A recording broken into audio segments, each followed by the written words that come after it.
So, Fabrizio, do you speak to players who want to move? So a lot of the players are directly testing, or I'm testing them too sometimes, to ask information. Or sometimes they tell me, please, can you say something about me because I want to leave the club? So yes, it's happening. So you get some top players sliding into your DMs, do you? I was playing five-side football with my friends. Then the ball goes out. I go to check my phone, as I always do. Well, when you're playing five-a-side football, you still check your phone when the ball goes out of play.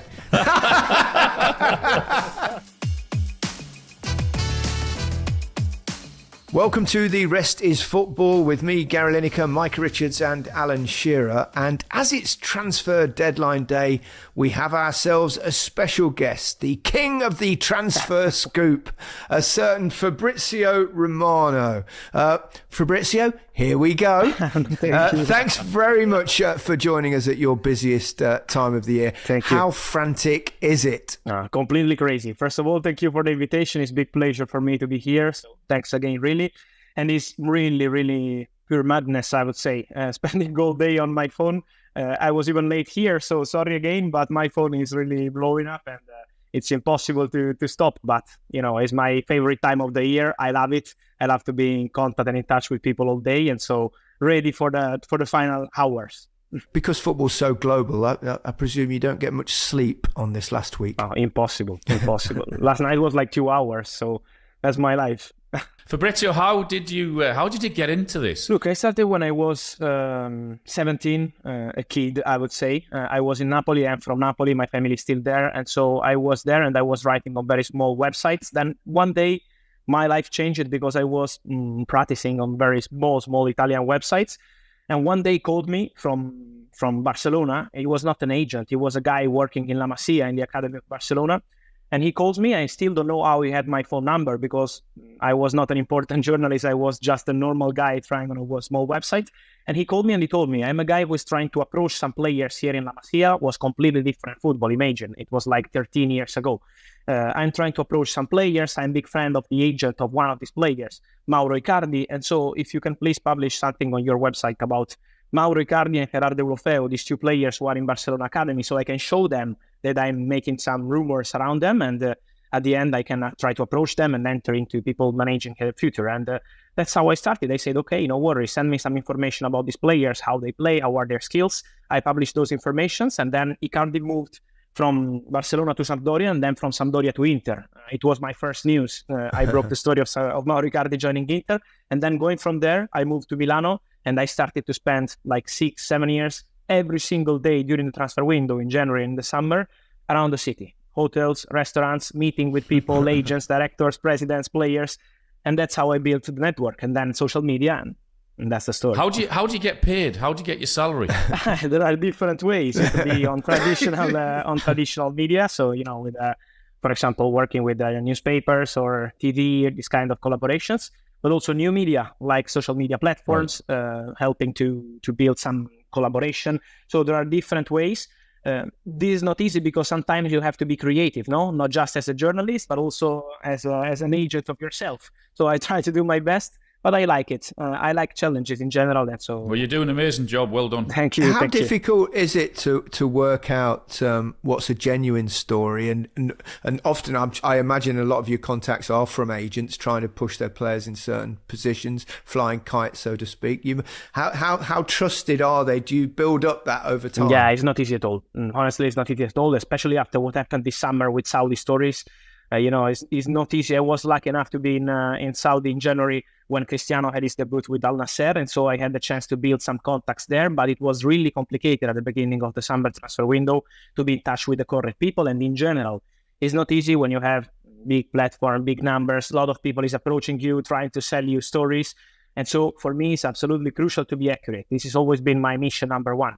Try to be accurate, take some time, even if you are not first on the story, it's important to be accurate. So this is what I'm trying to do. I have some contacts and some sources that I trust 100%. So if they send me a message or they call me, I know that that story is 100% correct because they are never creating any issue to me. But many times now with, again, big numbers, a lot of people try to approach you and try to tell you things. So it's not easy. It takes time. But I think the only way to be successful in transfer market journalism is the obsession. You have to be on it every single day. If you want to relax, is not going to be for you. So it's very complicated. So, Fabrizio, do you speak to players who want to move as well, or is it just your agents? Or... Yeah, this is something new, honestly, because till like 2-3 years ago, it was almost impossible. Then I think Instagram changed the game on that. Because, for example, on Twitter, a couple of years ago, it was impossible to get in touch with players. It was not that kind of platform. It's an excellent platform, but was completely different approach with people on the platform. Now with Instagram, it's easier. So a lot of players are directly testing, or I'm testing them too sometimes, to ask information. So sometimes they tell me, please, can you say something about me because I want to leave the club? So yes, it's happening, and it's something strange. It feels still strange to me, but sometimes also big names are texting and they want to receive information or share information. So this is the new era of the transfer market, probably. So you get top players sliding into your DMs, do you? Fabrizio, do you ever anger football clubs? Do you ever get managers or coaches or coming on to you saying, why are you doing this? You got that wrong information, or you're pushing our player down a certain route? Yeah, it always happens. I won't say every day, but it's always happening, and I think it's normal. I really respect them. I understand that sometimes they want to save the stories, but look, one of the best parts of my job is that everything I'm doing is always with good faith. So I'm never going to create a problem because I have to help someone or try to get some player out of the club. This is something that I would never do. If you start doing this one time, it's the end of your job in the transfer market industry. So, for example, it happened to me that it was a very big story. It was in March, end of March, when Bayern decided to fire Nagelsmann and to bring in Thomas Tuchel as new coach. That was very surprising, out of nowhere. I broke the story, and I remember the reaction was very furious to me, like, what is this? Why did you break the story? But then the sources at Bayern respected me because they told me, you tried to call us. You spent 2 hours calling us before sharing the story. And we really respect that because we were angry the first moment we saw the story out. Okay, we were not happy. But then you tried to check the story. You were not just reporting what you know and nothing else. So for me, that was very important and made me understand once again that it's always important to be in good relations. What is your biggest coup? What is the biggest thing that you've revealed? Look, there are a couple of coups. For me, the favorite one remains Bruno Fernandes to Manchester United because it changed my life. In what way did it change your life? Because I was reporting on Italian football till that moment, also something on European football. But in that case, with Bruno, it really changed my life because I understood that there was ground to make something special on European and international transfer market. I had the story of Bruno joining Man United after spending the whole summer telling Man United fans on Twitter, no, he's not coming. And all the people shouting at me like, no, he's coming. In the Portuguese and English press, they're saying he's almost done. And I was like, no, he's not joining. Then in January, when he joined the club, I had the picture of Bruno with his agent on the private flight ready to go to Manchester. And that moment changed my life. The biggest one, I would say, this Nagelsmann Tuchel story was really incredible. I was really shocked when I heard about that because Nagelsmann was in a fantastic position at Bayern, so it was completely unexpected.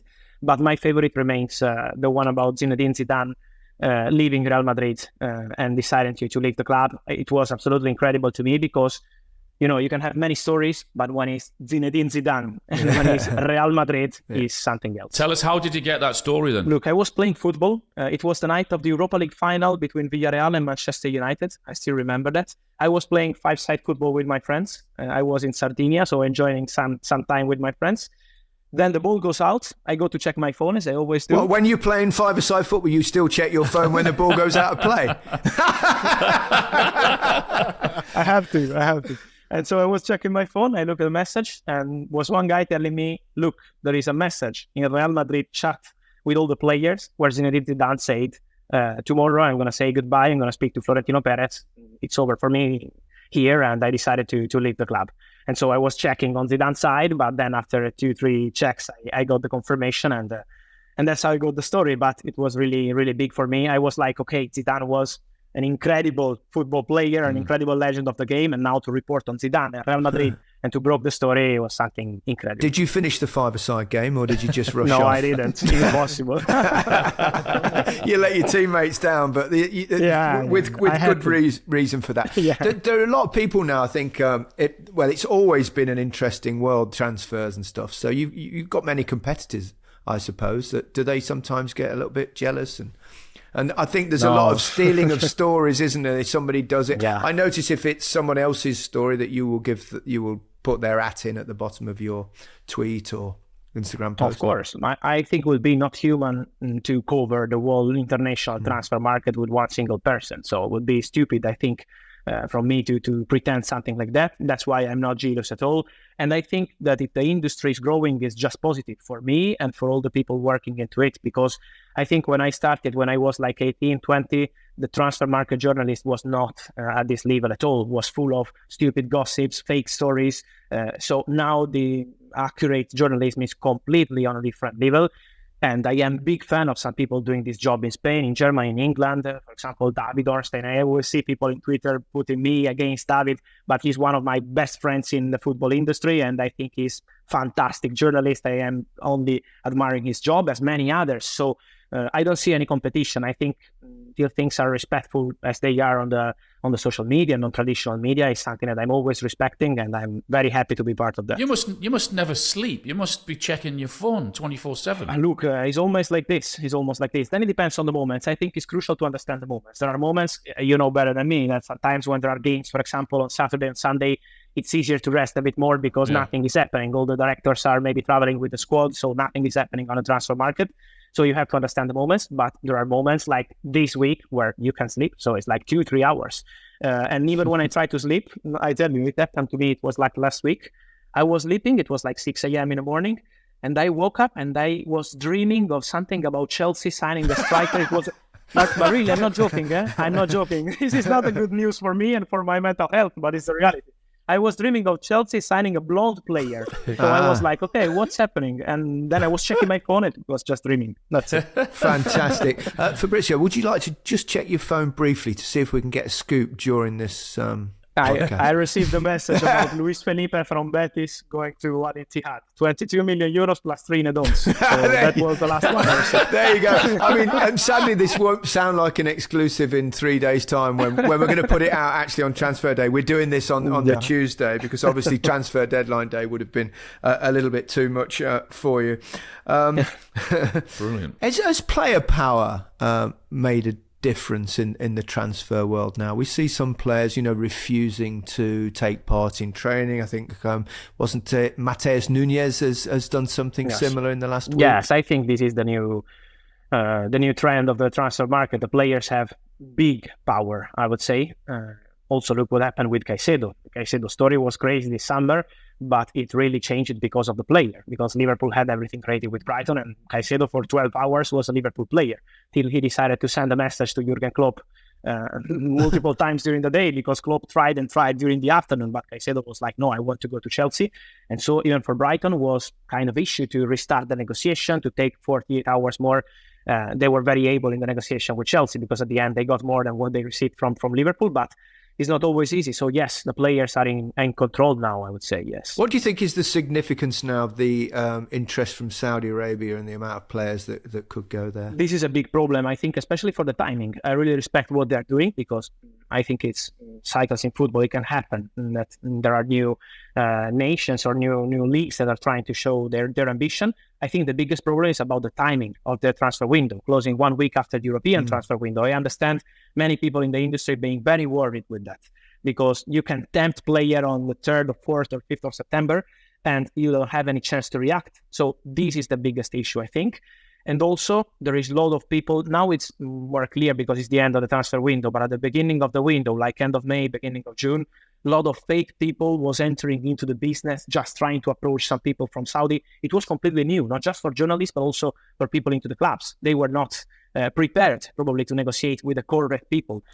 I still remember many issues in many deals. For example, Brozovic to Al Nasser was full of fake people trying to enter the story. So it's not easy. It's like restarting, not just for journalists, but also for some directors, for some presidents. You have to rebuild your network because there is new people approaching the market.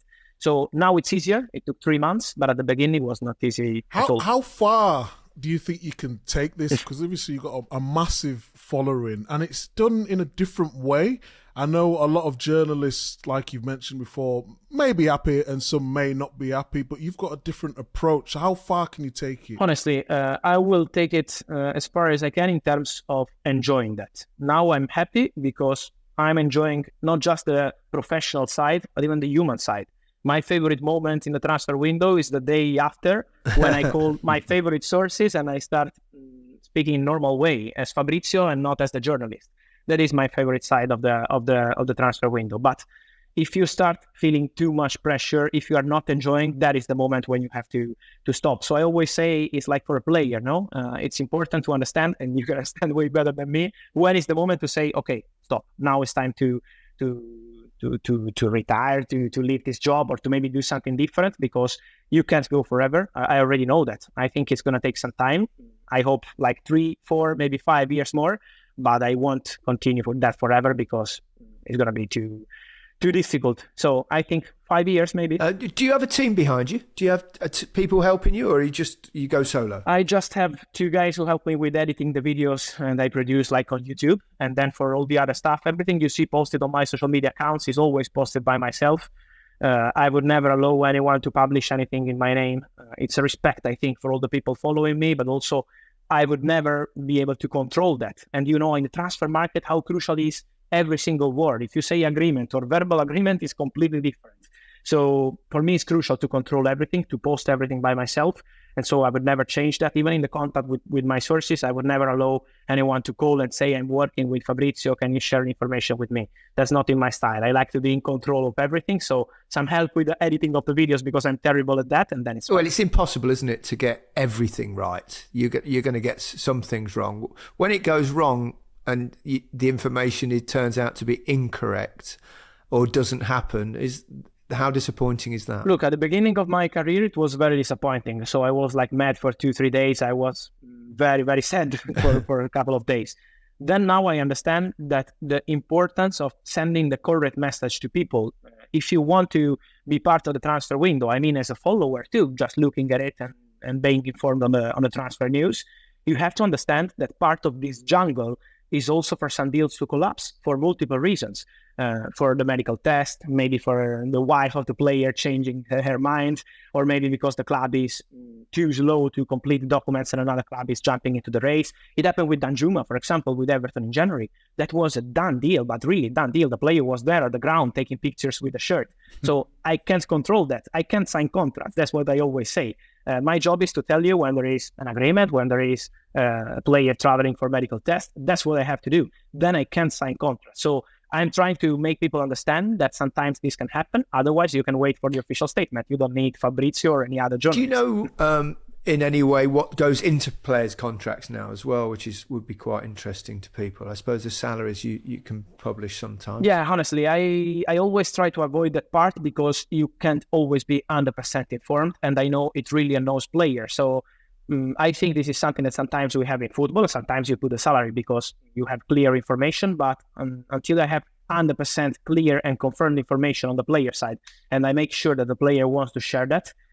For example, it happened with Neymar. When Neymar joined Al Hilal, they really wanted from Neymar camp to share the details of the salary. There are many other players who prefer to keep it private, and I really respect that. Why would they want to share that information? Because Neymar is the player who moved the biggest salary probably in the history of football recently, with Paris Saint-Germain, Barcelona, and Al Hilal. Maybe because of that. I don't know, but I always try to respect the source. So, if the player doesn't want, I'm not going to share their private information. So at the end, it's private information. Who do you support? Watford. How? What? How and why? Why? Because I was at TV when there was that crazy game with Troy Deeney scoring against Leicester. Oh, what? And I was buzzing, really. Yes. And, my link with Watford because of the Italian ownership. So obviously with the Pozzo family, I started to follow English football. And for me, this attraction to Watford, London, the Italian family taking care of the club, for me was really attractive. Then that game with Troy Deeney scoring, with Gianfranco Zola on the bench, for me was like incredible. That's not possible. So let's get this straight, Fabrizio. You support Watford because they beat my team, Leicester. Yeah. I'm sorry, but that's the story. Jesus, that's a scoop. Fabrizio, I know you've got to go. You've got a very busy few days ahead of you, and thanks so much for talking to us. It's been fascinating. Thank you. Thanks to all of you. Really, it was a pleasure. With Legends with you. You must be getting the itches. You haven't checked your phone for 20 minutes. Yes, I'm very worried, but it was working. Okay. Thank you. Thank you. Ciao. Thanks.